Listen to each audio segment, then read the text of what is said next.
इस संसार में शादीशुदा होने के बाद ये भी समय आएंगे कि आपको औरों से बात करनी पड़ेगी, लेकिन उस समय बात करते समय आपकी स्थिति क्या होनी चाहिए?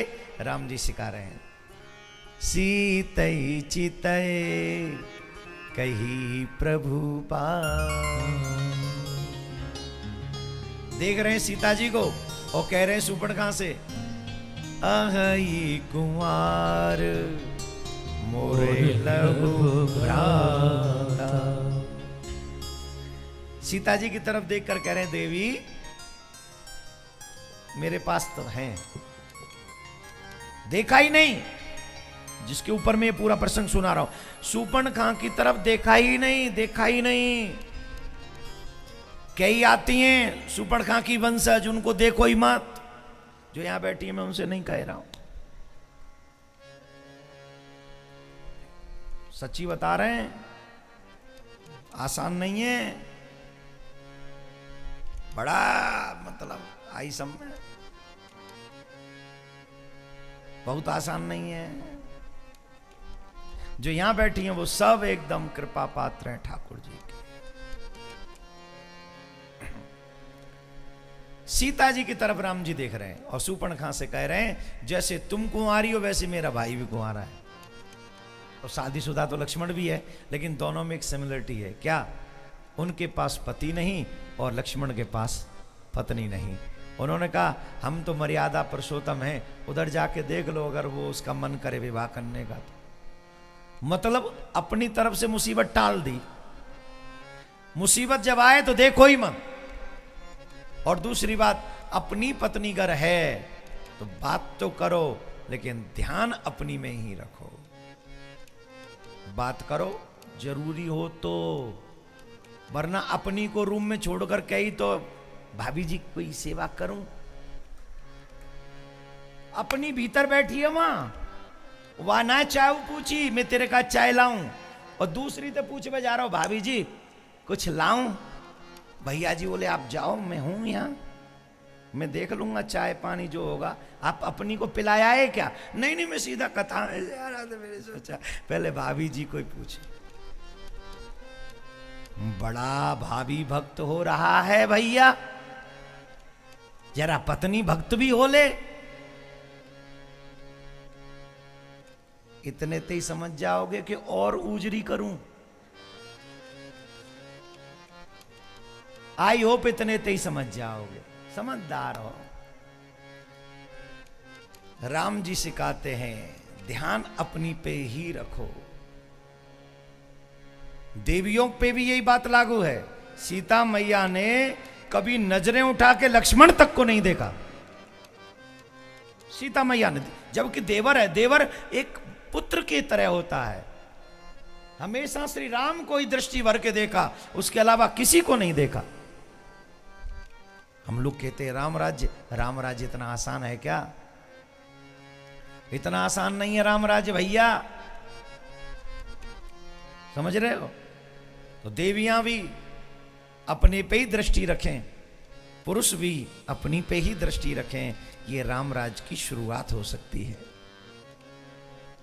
मेरा देश ऐसा नहीं है जहां 2.5 साल की बच्ची भी सुरक्षित ना हो। ये देश अब विकराल रूप ले रहा है, बड़ा भयंकर। मैं फिर कह रहा हूं, जब तक मॉडर्न एजुकेशन नहीं संभलेगी तब तक ये देश का युवा नहीं संभलेगा। एजुकेशन सिस्टम में चेंजेस लाने ही पड़ेंगे, वरना कितने भी कठोर कानून बना लीजिए, युवा सुधरने वाला नहीं। उसके पीछे वजह आपने सिस्टम ऐसे दे रखे उनको, बचपन से उनकी एजुकेशन वहां से होती है जहां पर मॉरल एजुकेशन है ही नहीं।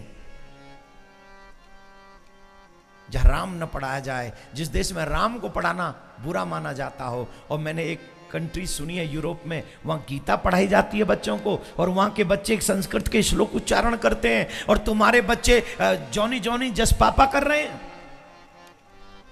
I am not against, you do also, लेकिन तुम्हारे बच्चों को संस्कार आना जरूरी है। संस्कारवान होगा तभी बहन बेटियां सुरक्षित बचेंगी, अदरवाइज नहीं बचेंगे। ये ध्यान रखना। संस्कार विहीन लोगों को रिश्तों को निभाना ही नहीं आता। अभी तो मैंने कोई मेरे को बता रहा था, मामा की छोरी से बुआ, क्या पता नहीं ऐसा, भाई बहन ने शादी की आपस में, मामा फूफी के ने। क्यों? संस्कार नहीं है। युवाओं से पूछो ये पाप है, वो क्या मतलब है? हम यंगस्टर हो गए, हम लोग बालिग हो गए, हम जो चाहे करें, जो चाहे करें तो समाज नष्ट हो जाएगा। जो चाहे कैसे करोगे? जो चाहे करोगे तो आप समाज को गलत दिशा में लेके जा रहे हो। समाज का प्रतिबंध इसीलिए होता है, हम लोग जीते जिस समाज में, वहां की रूपरेखा हमें निभानी चाहिए, उनके मान मर्यादाएं समझनी चाहिए। बहन को बहन रहने दो, भाई को भाई रहने दो। मरना ही है तो कहीं है, थोड़ा सा समझो। तो शूर्पणखा को भगवान ने नहीं देखा, राम जी ने, और पूतना को नहीं देखा। क्यों नहीं देखा? मन में कपट है, दोनों के मन में कपट है। और आप सब भी अगर चाहते हैं कि भगवान आपको देखें तो निष्कपट होकर जाइए। भगवान स्वयं कहते हैं, निर्मल मन जन सो मोहि पावा, मोहि कपट छल छिद्र न भावा, निर्मल मन जन सो मोहि पावा। जिनका मन निर्मल है वही मुझे प्राप्त कर सकते हैं, जिनका मन निर्मल नहीं वो मुझे प्राप्त नहीं कर सकते, क्योंकि जिनके मन निर्मल हैं वही मुझे प्रिय लगते हैं। तो इसलिए हम सभी को अपना हृदय निर्मल करना चाहिए, भगवान से सच्चा प्रेम करना चाहिए, कपट नहीं। अरे पापी हैं तो हम तो सब पापी हैं, पाप न किए होते तो जन्म होता है क्या हमारा? फिर तो भगवान हमारा कल्याण, हम लोग इस धरती पे हैं इसका मतलब हम पापी हैं, इसका मतलब है कि हमने कोई ना कोई पाप ऐसे किए जिससे हमारा कल्याण नहीं हुआ। तो हमको क्या करना है? हम पापी हैं यही कहकर भगवान के समक्ष प्रस्तुत होना है। पापो हम पाप कर्म हम, पाप आत्मा पाप संभव, त्राहि माम पुंडरीकाक्ष सर्व पाप हरो हरिम। हम पापी हैं, हम जैसे भी हैं हम आपके हैं, ये भाव मन में रखो और ऐसे ही चलो, भगवान तुम्हें स्वीकार कर लेंगे, तुरंत स्वीकार करें।